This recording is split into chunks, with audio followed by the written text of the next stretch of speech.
Die apostoliese geloofsbelijdenis.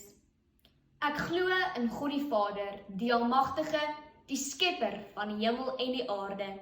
en in Jesus Christus, sy eniggebore Seun, ons Here, wat ontvang is van die Heilige Gees,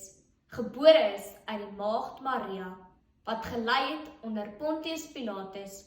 gekruisig is, gesterf het en begrawe is, en wat op die 3de dag weer opgestaan het uit die dood, wat opgevaar het na die hemel, en sit aan die regterhand van God,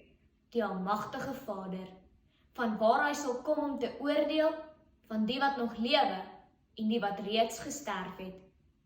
Ek glo in die Heilige Gees, ek glo aan 'n heilige algemene Christelike kerk, die gemeenskap van die heiliges, die vergewing van sondes, die opstanding van die vlees, en in ewige lewe. Amen.